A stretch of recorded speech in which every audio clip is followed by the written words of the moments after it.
soldiers at the barracks were silent when Tizoc stepped forward.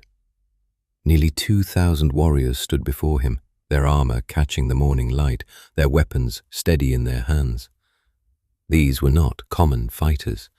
These were veterans, proven, loyal. Tizoc let the silence hold for a moment longer, then he spoke. His voice carried easily across the assembled ranks. "You have all heard what happened at the great temple," he began. "You have heard how our nobles were slaughtered, how our sacred grounds were stained with blood, not in sacrifice, but in betrayal." A murmur rippled through the warriors, but it did not break formation. Tizoc continued.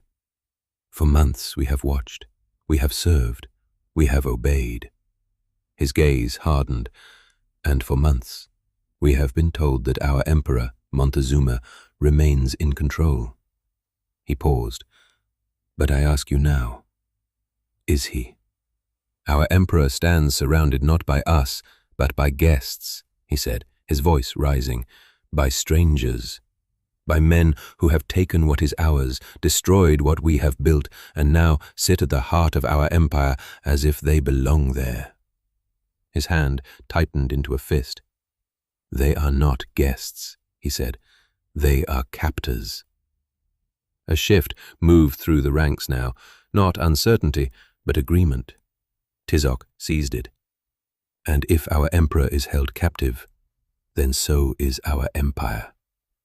He turned, gesturing toward the city beyond the barracks. "Everything we are, everything we have fought for, rests on what we do next." His voice lowered but sharpened. "We will free him." The words landed with force. "We will free Tenochtitlan from those who have taken it under false pretenses." He looked out over the men, really looked at them, not as soldiers, as brothers. "As warriors of this empire, it is our duty," he said. "Not tomorrow, not when commanded. Now." The silence broke, not into chaos, but into unity. Weapons lifted, voices rose in agreement. They were aligned. And with that alignment came motion. Orders spread quickly through the ranks. Positions were discussed, routes identified. The palace, once a place of reverence, became the target. They would not rush blindly, but they would not wait, because waiting had brought them here. By the time Hernán Cortés returned to the city in late June of 1520, he already knew something had gone wrong.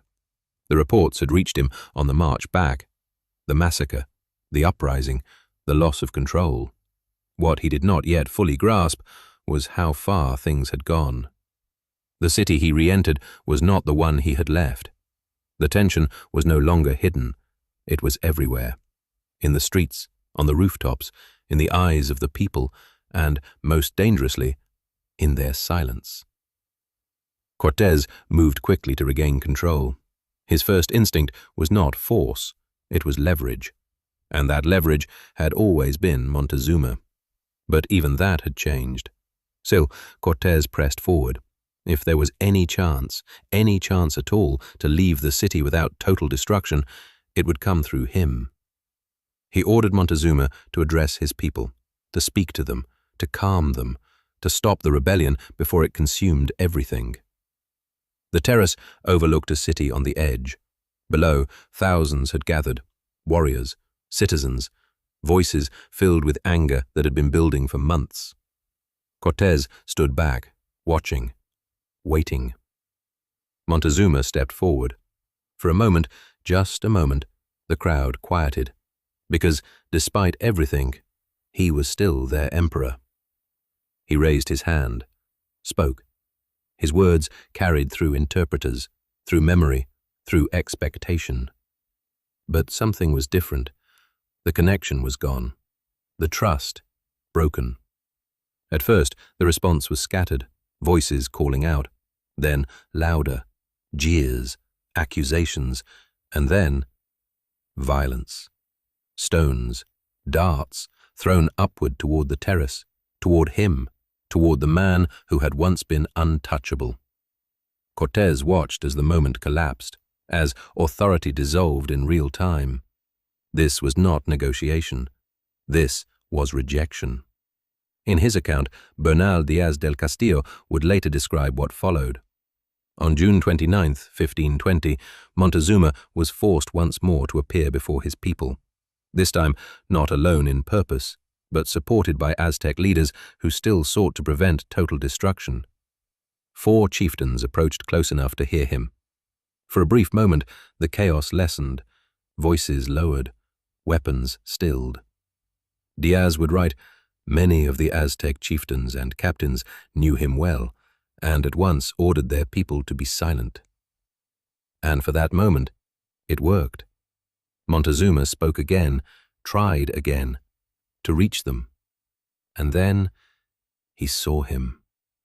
At the front of the gathered warriors, unmistakable, Tizoc, standing at the head of the armed resistance. Beside him, Yautl, the next generation, the continuation of a legacy. Montezuma's gaze fixed on him, and when he spoke again, it was no longer to the crowd. It was to one man. "Tizoc," he called out. His voice carried, not as command, but as recognition. "My most loyal and honored captain. You and your family have served my father and me for generations. You come from a line of most honorable men. I see your son by your side. Your family continues to serve the empire. So, I must admit, I am confused. I have not summoned you here today." His eyes did not leave Tizoc. "What is it that you are hoping to achieve?" Tizoc did not hesitate. He stepped forward, far enough to be seen clearly, close enough to be heard, inclined his head slightly. "Your words honor my family," he said, "and I thank you." His voice was calm, respectful, but firm. "These men," he continued, gesturing behind him, "are loyal, as they have always been, to the empire. For the first time in my life," he stopped briefly, choosing his words, "I question my emperor." A ripple moved through the crowd, but Tizoc continued before it could grow. "Why," he asked, "are you protected by Spanish soldiers instead of your own warriors?" No answer. "Why have you not left this palace in 7 months?" Still nothing. "And why," he added, his voice sharpening, "have the ceremonial gifts given to them in honor been melted down into bars and coins?" The questions hung in the air, unanswered. Tizoc let the silence speak for itself. "There are only 2 possibilities," he said. His voice did not rise. "Either you are being held captive, and this empire is no longer yours to lead. Or," he held Montezuma's gaze, "you are complicit. Complicit in the destruction of our people, our culture, Tenochtitlan." Silence fell deeper. He did not look away. "In either case," he said finally, "you are no longer fit to rule." What happened next would never be agreed upon. Not fully. In the chaos that followed, amid rising voices, shifting lines, and the breaking of whatever fragile restraint remained, Montezuma II, Emperor of the Aztec Empire, was murdered at his palace. Some would say he was struck by stones thrown from below, that his own people, angered beyond reconciliation, had turned on him. Others would claim something different, that the Spaniards, fearing what his survival might mean, ended his life themselves, buried beneath conflicting accounts and collapsing order. But the result was the same.